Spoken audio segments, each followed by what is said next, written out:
आत्मा की खोज, अनंत शक्ति, आनंद और शांति, ईश्वरीय भक्ति के लिए जुड़े रहें हमारे चैनल से।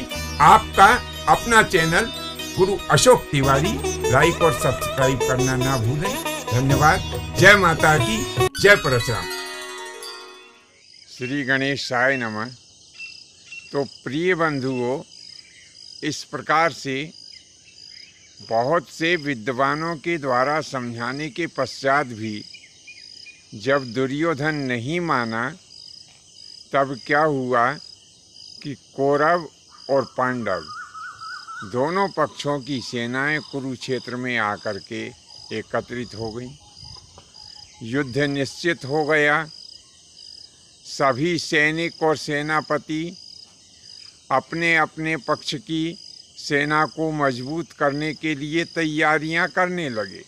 ऐसे ही समय में हस्तिनापुर में महाराज धृतराष्ट्र और संजय दोनों ही चिंतामग्न बैठे हुए थे कि उसी समय महामुनि व्यास वहाँ पर हस्तिनापुर में महाराज धृतराष्ट्र के पास में पधारे।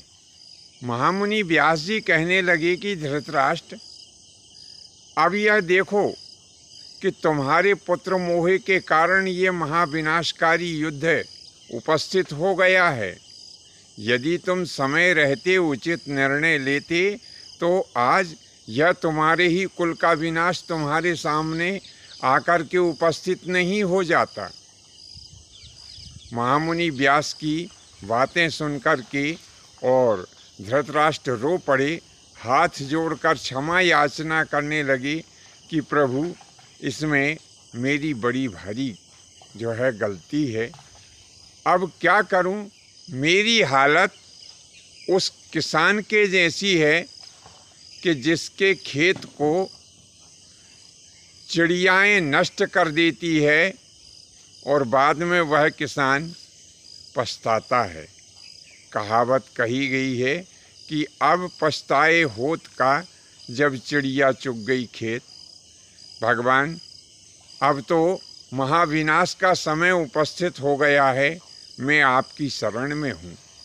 तब व्यास जी कहने लगे कि धृतराष्ट्र, यदि तुम चाहो तो मैं तुम्हें दिव्य दृष्टि प्रदान कर सकता हूँ, जिससे तुम यहाँ पर महल में बैठे हुए ही महाभारत का संपूर्ण हाल देख सकते हो, सुन सकते हो और जान सकते हो।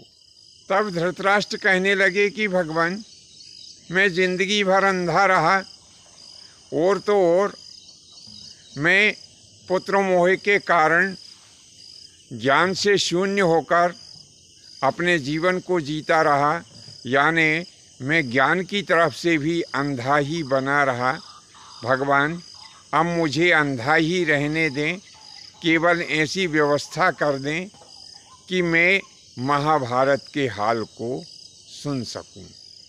धृतराष्ट्र की ऐसी वाणी सुनकर के महामुनि व्यास जी संजय से कहने लगे कि हे पुत्र संजय, मेरे तप के प्रभाव से मैं तुम्हें दिव्य दृष्टि प्रदान करता हूँ। इस दिव्य दृष्टि के कारण महाभारत में कौन योद्धा किससे युद्ध कर रहा है, किस प्रकार का युद्ध कर रहा है, वहाँ पर वे योद्धा आपस में कैसा वार्तालाप कर रहे हैं, और इतना ही नहीं, किस योद्धा के मन में क्या है और वह आगे क्या करेगा, ये सब बातें तुम्हें मेरे तप के प्रभाव से जो दिव्य दृष्टि प्रदान होगी उससे तुम ये सब जान जाओगे। और यह जो बातें तुम्हें ज्ञात हो, ये सब बातें तुम अपने मुख से धृतराष्ट्र को यहाँ पर सुना देना। ऐसा कह कर के और महामुनि व्यास जी वहाँ से चले गए। बंधुओं, आज के लिए बस इतना ही। शेष फिर कभी नए विषय के साथ में आपकी सेवा में उपस्थित होंगे। आज्ञा दीजिए। धन्यवाद। जय माता की, जय परशुराम जी की।